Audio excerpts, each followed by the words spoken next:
Assalamualaikum warahmatullahi wabarakatuh. Para pemirsa, dalam kesempatan kali ini kita ingin mengutip kembali firman Allah dalam surat Al-Masad atau surat Al-Lahab. A'udzubillahi minasyaitonirrajim. Bismillahirrahmanirrahim. Tabbat yada abi lahabi wa tab. Ma aghna anhu maluhu wa ma kasab. Sayasla naran dzata lahab. Wa imra'atuhu hammalatal khatab. Fi jidiha hablum mim masad. Surat ini akan kita coba mengelaborasi tafsirnya dan apa kaitannya dengan cerita Yusuf Mansur dan anaknya Wirda Mansur. Surah Al-Lahab ini memberi pelajaran bahwa kebatilan itu atau kejahatan, kekejaman, kesadisan itu pasti akan ada akhirnya.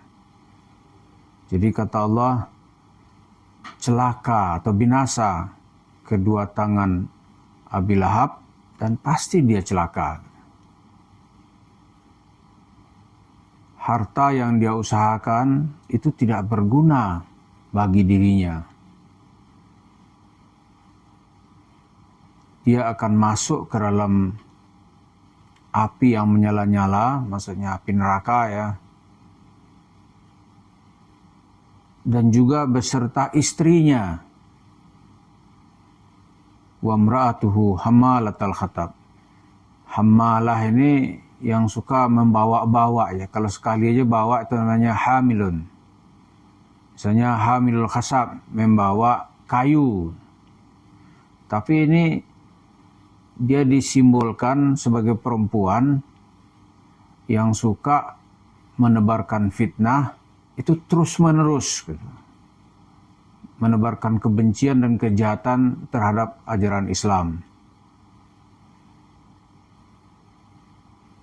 Karena kenapa gitu? Fi jidiha hablum mim masad.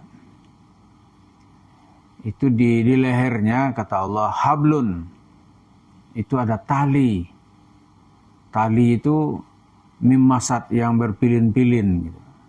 Jadi tali itu sangat kuat. Jadi di lehernya itu ya disimbolkan ayat Allah di sini itu kelakuan perempuan yang sangat kokoh memusuhi Islam dan kebaikan. Kita ulas sedikit cerita Abu Lahab ini. Ini adalah contoh sebuah keluarga, tragedi keluarga yang disebut oleh Allah. Tapi tidak ada di dalam Al-Quran disebut secara spesifik cerita Abu Jahal gitu. Yang menyebut surat Abu Jahal, ada nggak? Nggak ada. Nah, Abu Lahab ini disebut, kenapa disebut secara khusus gitu? Itu ya dia seorang yang sangat berpengaruh, berwibawa, dari segi fisik dia sangat gagah, maka disebut Abu Lahab. Itu wajahnya itu merah menyala gitu.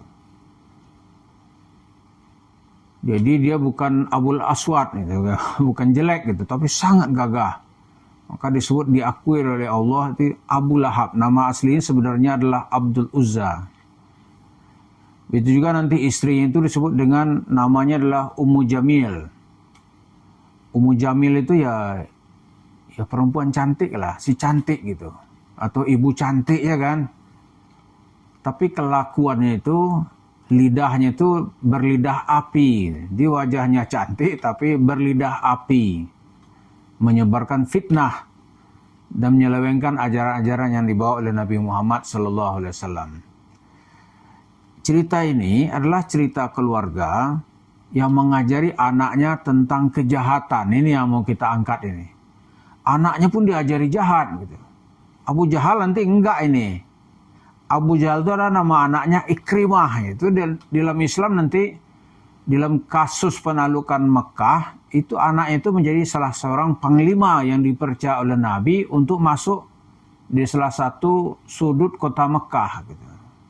Tapi Abu Lahab ini ini kejahatan itu dia warisi kepada anak-anaknya. Ada 2 anak Abu Lahab ini ketika Islam disebarkan oleh Nabi Muhammad. Yang pertama namanya Utbah bin Abi Lahab, yang kedua Utaibah bin Abi Lahab.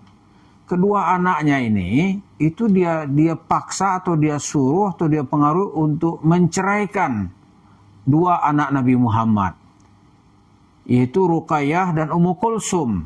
Jadi orang ini dengan Nabi ini hubungan sangat dekat ini. Hubungan perbesanan gitu. Jadi 2 anak Nabi itu bermenantukan atau dikawini oleh 2 anak Abu Lahab. Dekat sekali kan? Kemudian Abu Lahab ini nama aslinya adalah Abdul Uzza gitu. Abdul Uzza bin Abdul Muthalib. Jadi sementara Nabi Muhammad bin Abdullah bin Abdul Muthalib. Jadi Abu Lahab dengan bapak Nabi Muhammad itu saudara gitu. Adik kakak. Dekat sekali hubungan gitu. Tapi begitu Islam datang, dia menjadi tokoh yang paling menentang Nabi. Lalu dia ajari anaknya ini untuk berbuat jahat juga dengan menceraikan 2 putri dari Rasulullah Sallallahu Alaihi Wasallam. Lalu apa cerita hubungan cerita ini dengan cerita Yusuf Mansur? Gitu. Ini kadang-kadang orang boleh berbuat jahat ya, atau boleh terlibat dalam kesalahan. Gitu. Tapi dia bertobat, itu kan ada lain ceritanya. Tapi kalau diwariskan ke anaknya, diajari anaknya bagaimana cara berlaku dan melakukan kejahatan. Wah itu dosanya atau balasan Allah nanti itu akan berlipat-lipat. Dari cerita ini kita mengambil pelajaran kepada Yusuf Mansur. Yusuf Mansur itu di mana-mana sekarang itu menjadi musuh publik, musuh umat. Karena di mana-mana dia terlibat dalam kasus yang diduga menipu. Ya kan? Ada kasus-kasus yang dia dituduh orang mungkin melakukan penipuan. Misalnya ya, itu kasus 250 jemaah masjid kota wisata yang menggelapkan uangnya sekitar 55 miliar. Lalu dia belikan kepada warung Steak and Shake. Maka 250 ini mungkin tiap hari menyumpahinya, memakinya. Cukup gak di situ? Belum. Yusuf Mansur kemudian membuat paket-paket yang membuat orang lain itu dia tipu gitu. Karena kenapa kita tuduh dia tipu? Karena tidak sesuai dengan yang diperuntukkan. Paket haji merdeka, umrah merdeka gitu kan. Orang udah bayar nih. Dia kabur sudah, dia cari alasan supaya dia lolos dari tuntutan hukum. Nah, salah satu cara bagaimana dia agar lolos dari tuntutan hukum, ambillah kasusnya itu uangnya sedikit-sedikit. Itu yang diajarkan ke anaknya. Jadi kalau mau ngibulin masyarakat, tipu masyarakat, ambil uangnya sedikit-sedikit, 100.000 gitu kan. 100.000, 200.000, ya 500.000. Yang kedua nggak ada bukti. Itu yang dilakukan oleh Wirda Mansur ketika dia membuat komunitas milenial anti bokeh yang mayoritas anggotanya itu dari masyarakat kecil di Surabaya dan Jawa Timur. Wah, ini disebut kita pelajarannya apa? Kalau pernah berbuat salah jangan diwariskan kesalahan itu kepada anak. Ya kan? Jangan pula diajari, misalnya nih bapaknya pejudi, jangan pula anaknya nanti diajari bagaimana cara berjudi. Ya toh? Nah, ini kembali kepada cerita Yusuf Mansur. Ini anak kok diajari cara yang sama gitu. Dia mewarisi bagaimana licin seperti bapaknya.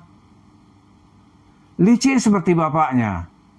Tapi kata Allah, kalau kita ambil inspirasi dari surat Al-Masad ini, itu pasti selesai. Pasti selesai. Nggak ada itu. Pasti hancur. Apalagi sekarang ini sudah jadi musuh publik. Kalau bonek-bonek sudah dimusuhi. Jangankan Yusuf Mansur dan anaknya gitu. Ya kan? Kita nggak tahu anak-anak yang lain belum muncul gitu. Kan juga dia punya anak laki-laki beberapa itu. 3 apa 2 kalau kita nggak salah lihat itu. Mungkin 3 kayaknya itu.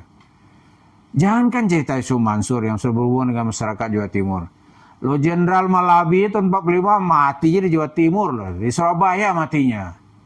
Jadi kita lihat kalau dia berhubung spesifik dengan masyarakat bonek di Surabaya ini, ya kita yakin benar ini cerita Yusuf Mansur dan anaknya akan berakhir di sana gitu. Ya mudah-mudahan cerita-cerita warung stik itu nggak ada guna itu dia bangga-banggain gitu. Apalagi dia nantang-nantang orang, silakan boikot, nggak ngaruh, ya tunggu aja. Mana-mana orang panas sekarang, tahu nggak? Walaupun uang itu dari 100.000, tapi kalau kali 90.000 orang, 9 miliar loh. Terus berapa kali? Itu yang terungkap kan baru sekali.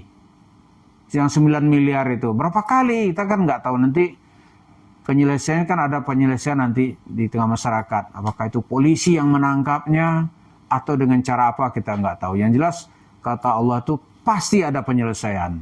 Kalau kita yakin, kita ambil cerita sejarah seperti cerita Jenderal Malabi yang berakhir di Jawa Timur. Jadi jangan main-main ya. Terima kasih. Assalamualaikum warahmatullahi wabarakatuh.